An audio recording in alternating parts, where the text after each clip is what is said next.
Assalamu alaikum wa rahmatullahi wa barakatuhu. Welcome to Green Valley Digital Classes.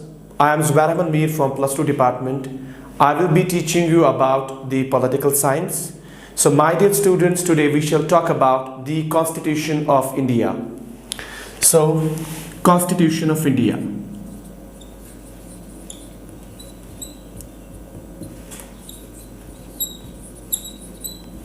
Before I tell you about the concept of the Constitution of India or how the Constitution of India was framed and who framed the Indian Constitution, it is very important for us to understand the meaning, the definitions of the Constitution itself first. So once you understand the concept and meaning of the Constitution, besides we shall talk about the Indian Constitution, everything and every concept will be clear. So first of all, we need to understand what a constitution is, how it works, and why do we need to follow a constitution at all in our country. This is very important to understand. For example, I may present an example in front of you. See, if all the people in our country abide by the rules and regulations of the Constitution and the rules and regulations of the land, then only there will be a proper balance, there will be a proper, you can say, atmosphere to live in, and all the people will be able to enjoy their fundamental rights properly. So we need to understand the concept of Constitution, then only we shall talk about the Constitution of India and the Constituent Assembly, because Constituent Assembly is the organ that actually has framed the Indian Constitution long back in 1947, 46 till 1950. So first of all, let's talk about the meaning of the Constitution. Meaning of the Constitution. This is the concept that we shall talk about first. Then we will cover the other aspects and other topics under this banner, that is Constitution of India. So Constitution is the system of beliefs,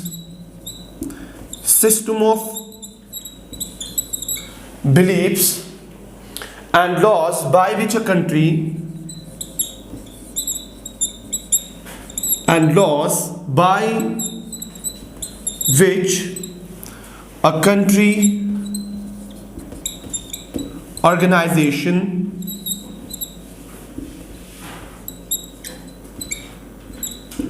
organization is governed. See, let me give you an example to make you understand the meaning of Constitution. For example, I am working as an employee in Green Valley Educational Institute. So it is very important for me to abide by the rules and regulations and code of conduct of this school. If I will not follow the rules and regulations and the code of conduct that is applicable to me, then I am punishable as per the law. I'll be punished by the school authorities, especially by the management of the school. So that's why I said that the concept of Constitution talks about the system of beliefs, the things that we believe in, the things that we follow, and laws that are there in this kind of book, that is there in this kind of, you can say, document, by which we try to govern the people of a country. See, I talked about the country, I wrote about the country, but country is actually an abstract idea. It's an abstract concept. So country is there only when the people of this very area, this particular territory are there. So it is the people of the country who are being governed by what is called as the Constitution. Besides, I was talking about an organization. So it is the system of beliefs and laws by which a country, I mean to say the people of a country, and organization, that means the people working in an organization, are being governed by what is called as the Constitution. For example, I as an employee joined this institution in 2016. I was given a chance to be a part and parcel of Green Valley Educational Institute. But first of all, I was interviewed, then I had to appear in my demonstrations, and ultimately I was called by the HR department for after some time, and I had to sign a contract. I had to sign the code of conduct. So that's what I am talking about. The code of conduct is the constitution of my institution, of this organization I'm talking about. So constitution is a very vast subject and concept that we need to understand. So if you are talking about your country, your society, your family, or any organization, all the organizations, institutions, or you can say the parts of the society, they have certain rules and regulations and guiding principles that they need to follow every now and then. If the people in the country follow the rules and regulations properly, remember that there will be a proper atmosphere to live in. Besides, all the people will be able to enjoy their fundamental rights. I mean to say that if there is a proper constitution, the rules are being followed, there will be no chaos and confusion, and there will be a proper rule of law. Rule of law means rule by the constitution. So this is the meaning of the constitution. Now let's talk about some of the definitions of the constitution. First, the constitution is a body of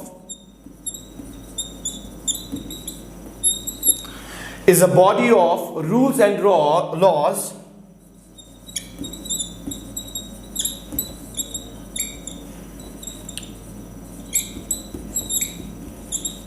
according to which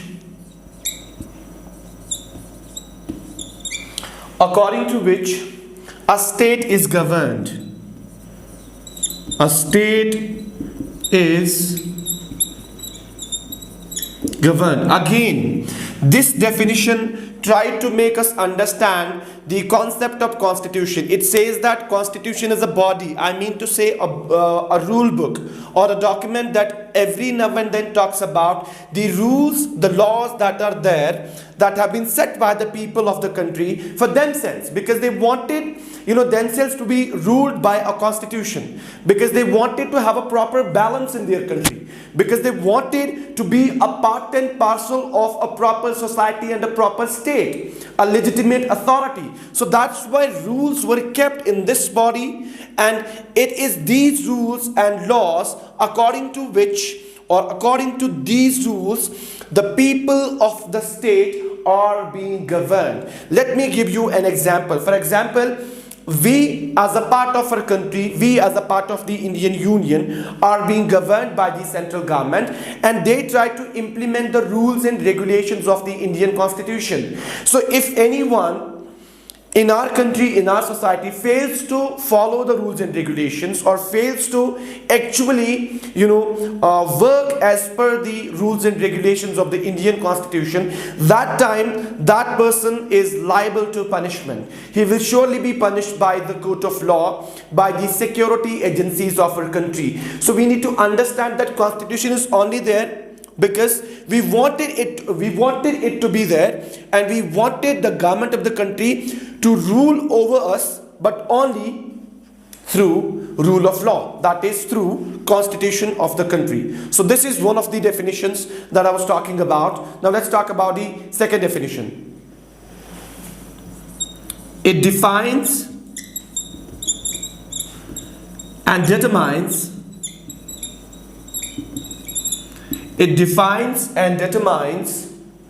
the rules to create an orderly society. The rules to create an orderly society. Orderly society. See, again, the concept of constitution and this definition tries to make us understand that why a constitution is important. The constitution is important because we need to have a proper, you can say, balance in the society. We need to have a proper balance among the or between the organs of the government, like legislature, executive, and judiciary. Besides that, we need to have a proper, you can say, balance at the among the levels of the government. For example, central government, state government, and local self-government. So that's why this definition talks about that it defines and determines, the constitution, I mean to say, defines and determines the rules to create an orderly society. It tries to make the people understand, because it is defining the rules.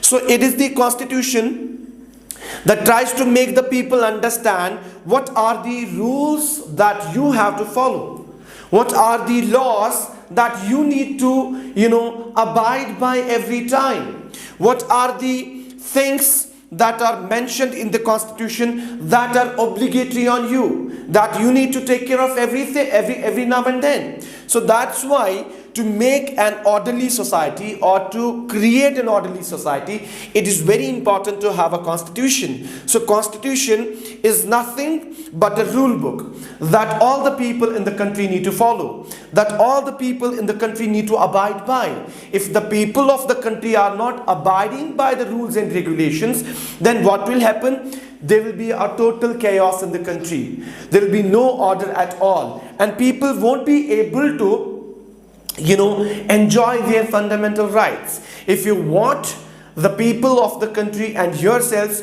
to enjoy your fundamental rights, then it is very important to understand the concept of constitution, and you need to follow the constitution at every point of time. Then only the fundamental rights and all the other things will be given to the citizens of our country. Now let's talk about the next definition, which is, it decides the limitations of their power. It decides the limitation of the powers of government and their organs and its organs. And its organs. See, it is the constitution of the country that defines the powers and procedures that the government of the country can take into consideration, that they have to follow, that the government has to follow. Besides, it tries to limitize the powers of the government, and at the same time it tries to limitize the powers of the organs of the government. So we have three organs of the government. First is legislature, second one is executive, and the third one is judiciary. For example, if we have to make some laws for our country and for the people of our country, and we want to give something good and better to the people of our country, then what must be done? That time we need the help of the legislature, because it is the legislature of the country that actually makes the laws for the people of the country. So then, after the bill is being passed or has been passed by the Parliament of India, it will be signed by the President of the country. Once the bill is signed, it becomes a law, and it becomes a part and parcel of the constitution. So that time it is the duty of the people of the country to abide by the rules. So first of all, I said that it is the duty of the legislature to pass the law. So the power that the legislative organ of the country is to make the laws, to form the laws, to make them a part and parcel of our constitution. Again, then it is the duty and responsibility of the executive to implement the same laws that have been passed by the legislative organ of our country. I mean to say Parliament of India, Lok Sabha and Rajya Sabha. Then ultimately, it is the duty and responsibility of the judicial section of our country to implement those provisions of the constitution in our country that are just, that are not actually disrespecting the fundamental rights of our people. See, Article 13 of the Indian Constitution, Chapter 3, Fundamental Rights, talks about one of the important rights that our judicial section has. See, I am just trying to make you understand the balance and the limitations of the power of the organs of the government. See, this is one of the important, organs. I'm talking about the judicial section. The Supreme Court of India, state high courts, lower courts, subordinate courts, district courts, and all the other courts that we have. So I was talking about Article 13 to make you understand the concept of limitation of powers of government and its organs. See, I said that Article 13 of the Indian Constitution defines that if an existing, if a new law that has been recently passed by the government of India, if it tries to disrespect the existing laws that are already there in the Indian Constitution, the provisions, the acts, the rules of the Indian Constitution, and if it derogates or disrespects the fundamental rights of the Indian citizens, what will be done, what must be done by the Supreme Court of India, that they have the power to declare that law as null and void.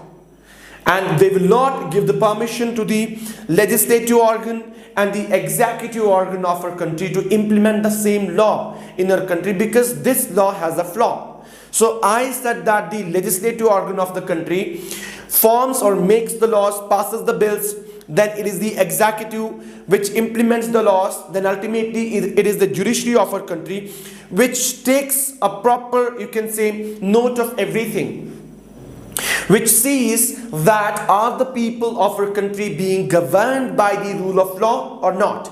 And if this law that has been passed recently by the legislative organ of the country, Parliament of India, if it is disrespecting the fundamental rights or any existing law of the constitution of the country, that time they have the responsibility, they have the power to declare that null and void. Null and void. So this is what are the limitations. Besides, fundamental rights are there which try to give a proper power to the people of the country so that they can keep the government on check every time.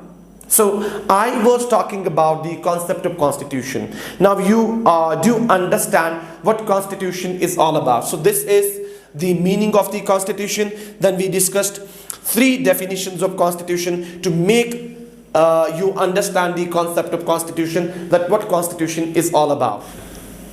So my dear students, I told you that I'm going to tell you something about the Indian Constitution, a little bit about the Indian Constitution, how the Indian Constitution was formed or it was made. The Indian Constitution has not come into being, suddenly. The people of the country, they had to fight for their rights for more than 200 years, especially the leaders of Indian National Congress, the leaders of Muslim League.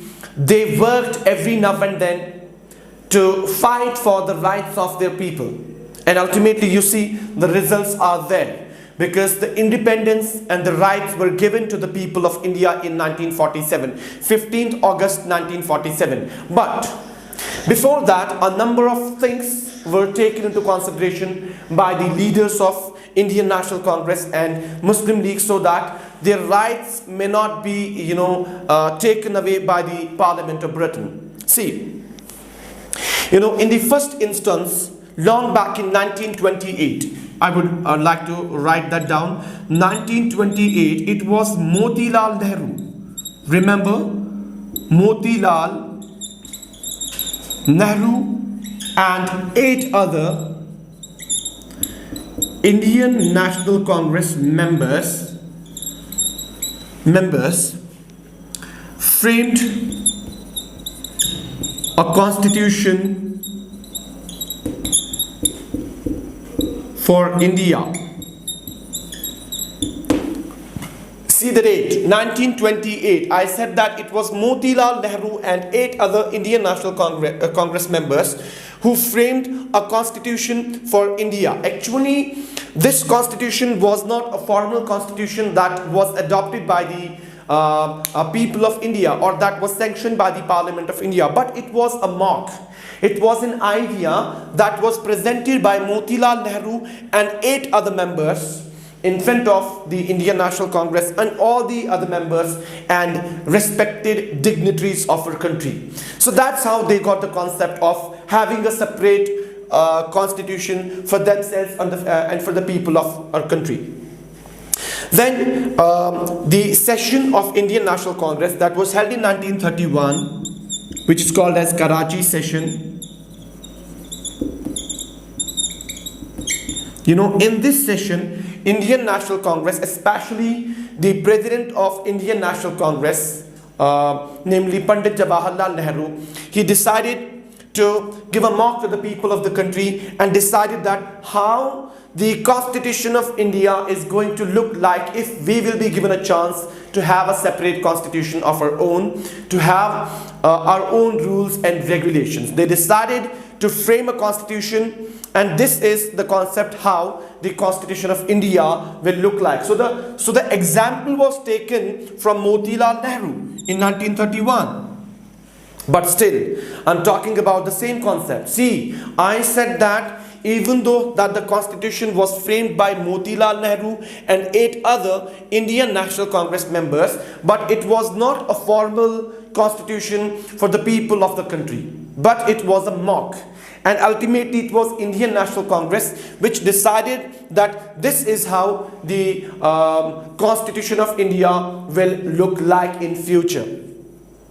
Then how was the Indian Constitution framed, and who framed the Indian Constitution? See, I said that it was the Constituent Assembly which framed the Indian Constitution. Now we need to understand who gave the concept of Constituent Assembly to the people of India, to the people of our country. See, it was in 1931, the same year, M.N. Roy, Manabinder Nath Roy, a pioneer of communist movement in India, for the first time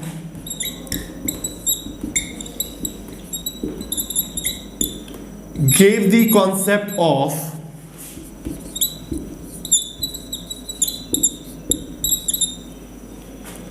a constituent assembly. Constituent assembly. So he was the first person to make the people understand about the Constituent Assembly, and he actually made the people of Indian National Congress, especially the leaders of Indian National Congress and Muslim League understand that what a Constituent Assembly can do. So he actually presented the idea in front of the people of the country. Then ultimately it was in 1935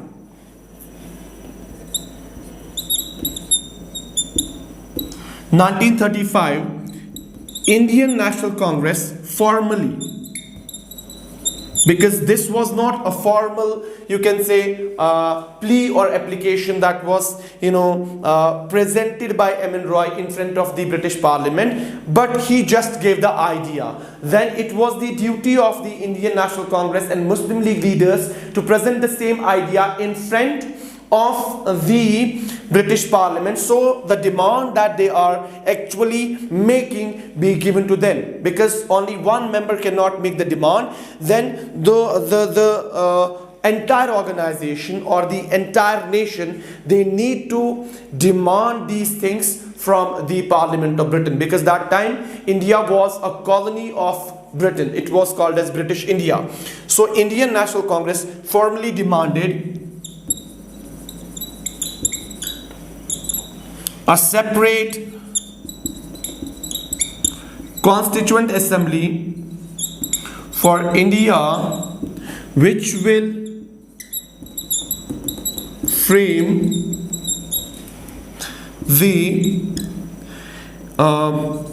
Indian Constitution.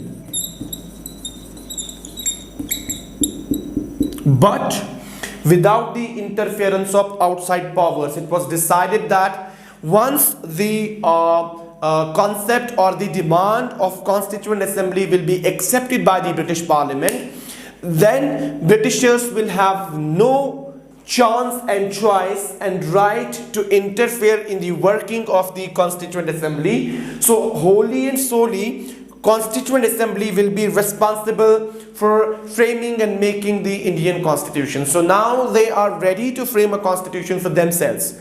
Now you know what does a constitution do and why we need a constitution for ourselves or in our country.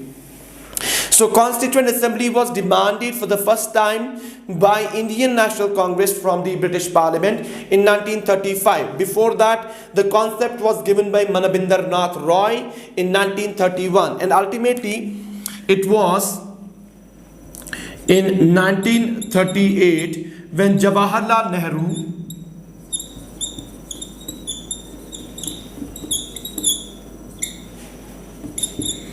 on behalf of Indian National Congress demanded a separate Constituent Assembly for India and said that the same will be elected through Universal Adult Franchise, UAF. That means all the people in the country will be given a right to vote and to choose the members of the Constituent Assembly. Again, I would like to write down the other point here. See, he said that the people of India will have a choice to elect the members of the Constituent Assembly. Now, the formal letter and application has been made by Indian National Congress in 1935, but on behalf of Indian National Congress, being the president of the Indian National Congress, it was Jawaharlal Nehru who demanded a separate Constituent Assembly for India, which in turn will frame the Indian Constitution, and he actually said that the Constituent Assembly will be elected by the people of India with the help of Universal Adult Franchise. Remember that he said that there shall be no outside interference, and people of our country shall have the right to elect the members of the Constituent Assembly, and it will be this organ, this body that will frame the Constitution of Free India. So this is how the demand was made, and the memorandum was presented by Indian National Congress and all the other leaders and political interest groups and pressure groups and political parties of our country that time, and the application was sent to the British Parliament. Now they waited for the sanction of the British Parliament, and the day came when the sanction was given, when the demand of this Indian National Congress, Muslim League and all the citizens of our country was accepted by the British Parliament, and it was accepted in August 1940. So that's why this is called as August Offer.